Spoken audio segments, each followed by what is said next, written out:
Kent and Paul have set the stage quite nicely with the background and the methods and how we are doing the evaluations. And so now I expect that most of you want to know what's coming up this December. So I'll cover the results that you can expect based on our test run performed at CDCB for the upcoming feed safety evaluation.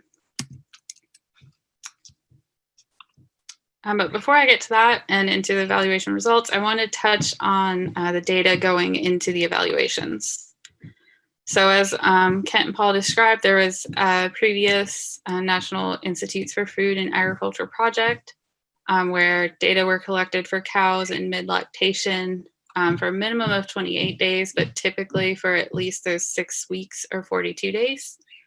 For those, there were more than 537,000 daily records compiled. So that included daily intake, dry matter percentage of the diet, milk yield, etc. In addition to that, more than 110,000 component records or measurements were collected routinely. So things like fat percent, protein percent. And then on top of that, as Kent described, body weights, body condition scores, and health events were collected regularly, and diet composition was analyzed regularly. So if now we'll look at the data collected so far during the project that's funded between the Foundation for Food and Agriculture Research and CDCB. The official start was spring of last year in 2019. And so far, we're collecting the same data that was collected in the NIFA project. So mid-lactation data for a minimum of 28 days, but most 42. So far, we have 118,000 daily records compiled and the same intake, dry matter percentage, milk yield, and more than 28,000 component measurements have been collected thus far with those body weights, body condition scores, and health events again, and the diet composition as well. So the current pandemic has certainly thrown some curveballs for the team, but for the most part, we've been able to stay on target for the number of cows planned. So that's been really great. All of these data go through several levels of checking and processing, as Kent described, checking for outliers, missing data, anything unusual or seems unlikely. They're both checked by the contributing institution as well as CDCB together and trying to make sure the data are as clean as possible. We calculate residual feed intake or RFI using the same methodology that was developed in the previous project by Templeman et al. In 2015. And then we take that RFI data and cross-check it and combine it with the data available in the cooperator database, things like pedigree data, the birth date, calving dates, and parity.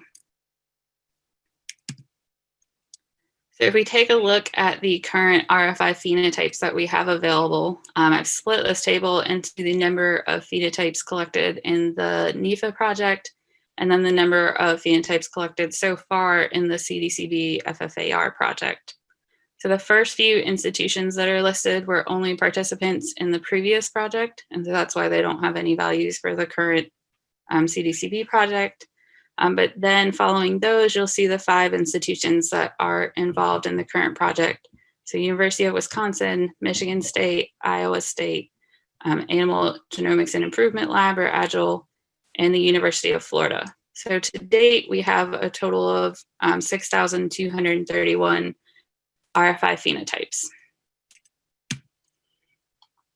So Kent and Paul have described how RFI is defined, and I have the same clip from Mike Vandehar showing that we're looking for those animals that eat less than we predict compared to what we expect after adjusting for production and body size and change in body weight.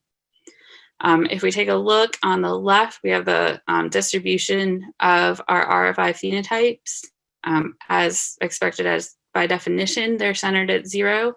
And then we have the extreme values of plus or minus 11,000 pounds per lactation approximately.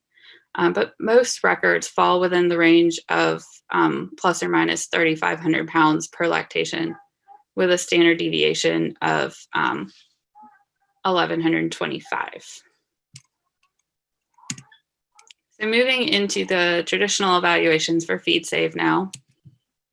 This slide will kind of switch from talking about RFI and look at the feed-save trait, since that is how the evaluations will be presented.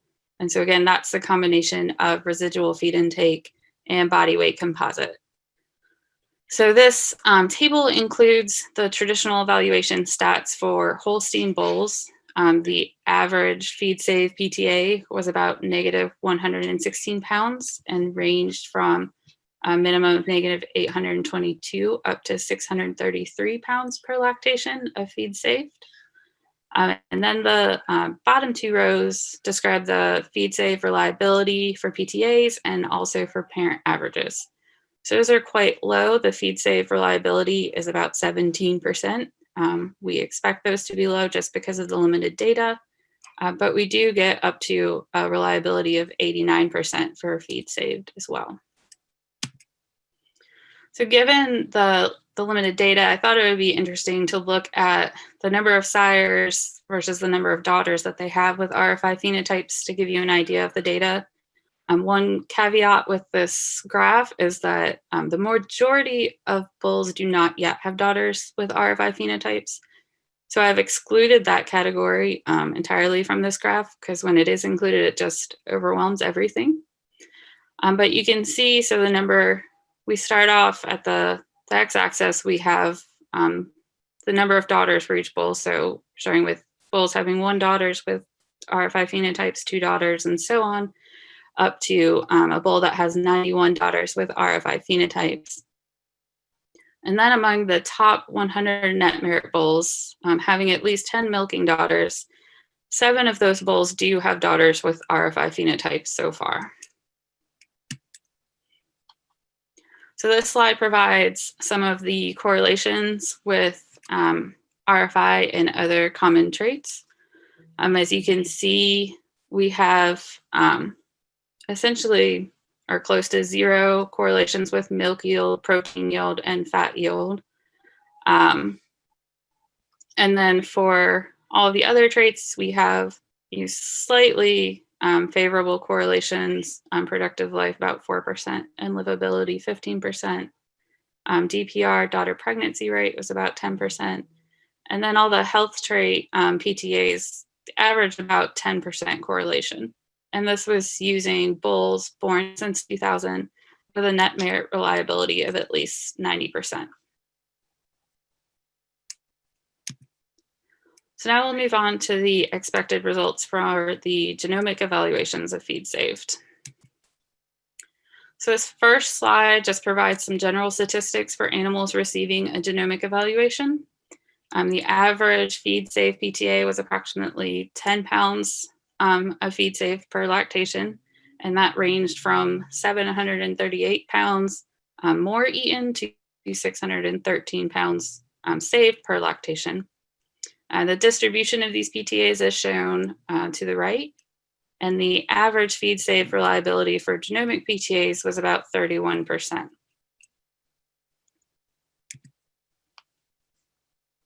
So then, looking at the top 100 net merit bulls, I've divided this into 2 categories. So the top 100 net merit bulls having at least 10 milking daughters, and then the top 100 net merit bulls having fewer than 10 daughters, a comparison essentially of the proven and young bulls. So among proven bulls, the average feed save PTA was 94 pounds per lactation of feed saved, and the average PTA reliability was about 38%. And then if we looked at the top 100 bulls with fewer than 10 daughters, or our young bulls, the average feed save PTA was about 150 pounds of feed save per lactation, with an average reliability of about 28%. So we think back to that plot with the number of daughters per sire, and then focus on those at the tail end. So those with many daughters with RFI phenotypes. So we get to that higher extreme ends of our reliability. So among the 10 sires with the most RFI daughter phenotypes, the number of daughters per sire ranged from 50 up to 91. And among those, the average traditional feed save reliability was 81%. and the average genomic feed safe reliability was 87% among those bulls. So now we've covered a preview of the evaluation results. I wanted to use an example that shows how the RFI and body weight composite combine to create a feed saved value. So say we have 6 healthy cows in the same herd, all under the same management. They are creatively named cows A through F. And so for simplicity's sake, we're going to say that they all have the same milk production at 25,000 pounds per lactation. So cows A, B, and C, we can see all have the same body weight and thus a body weight composite of 0. Cow D is slightly larger with a body weight composite of +2. And this converts to 70 additional pounds of body weight. And so we see cow D has a body weight of 1,570 pounds. Conversely, cows E and F are a bit smaller. They have body weight composites of -2. And so we're going to give them the benefit of being smaller by 70 pounds. So then in the 4th row, we have their expected dry matter intake based on their body size. Cows A, B, and C are all at 18,000 pounds. Cow D being slightly bigger is expected to eat a little bit more, and cows E and F being slightly smaller expected to eat a little bit less. In the following row, we have what they actually consumed.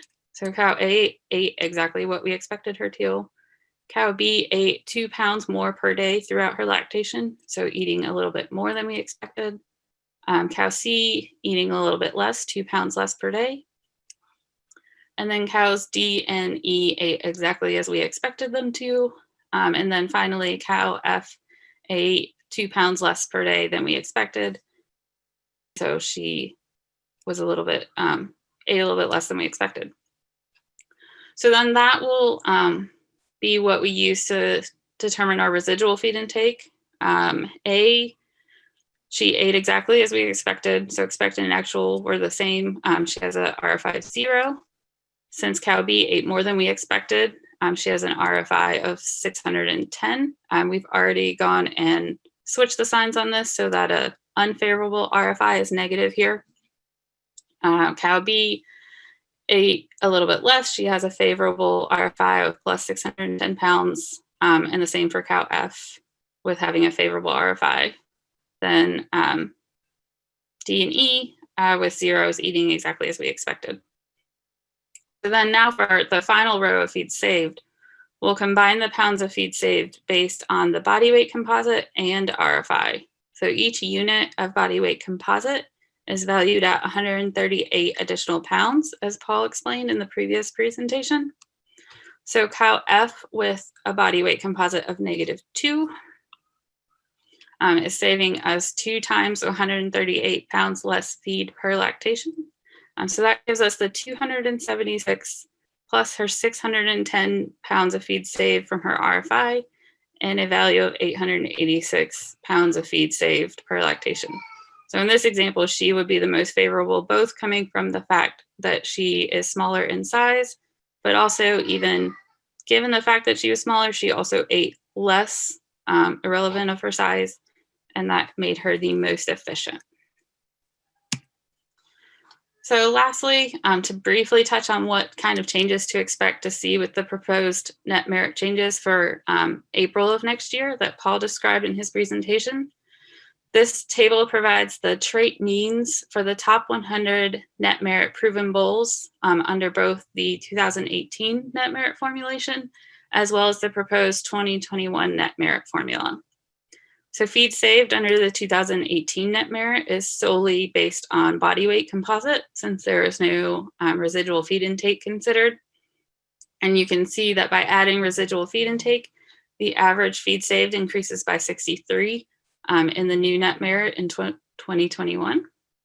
Increased emphasis on body weight composite is included in the 2021 revision. And you can see that here. And you can also see those increased or decreased emphasis on the yield traits in milk, an increase in milk, and then the decrease in fat, as Paul described. But most importantly, you can see that by moving from the 2018 net merit formula to the net merit 2021 formula. In that last row, there's an expected additional $18 of profit, and that does not incorporate any other changes to net merit that are proposed, just those related to feed saved. So very briefly, I wanted to touch on what we're continuing to work on as part of this project. The researchers at each institution are continuing to collect feed efficiency phenotypes, as well as collect additional measurements and see if we can identify any proxy variables that could be used instead of measuring numerous cows with daily intake, since that is quite expensive and time consuming. We are also involved in international collaborations involving feed efficiency, one of which is being headed up by the University of Guelph in Canada, which should add to our phenotypic database. And then lastly, we continue to brainstorm and collaborate to identify any new sources of data that could be used for feed efficiency. To look a little bit more in the forefront of what is coming in December, the feed saved evaluations will be included in the CDCB 2020, December 2020 triennial evaluation. The inclusion of feed saved in net merit is expected next, which is planned for April of next year in 2021. And last but not least, be on the lookout for materials and articles discussing feed saved in more detail, as well as other updates on new traits such as heifer livability.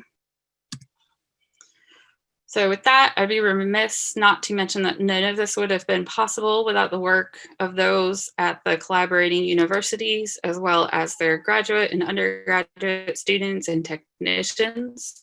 All of them are listed here from USDA AGIL, Michigan State, University of Wisconsin, University of Florida, and Iowa State.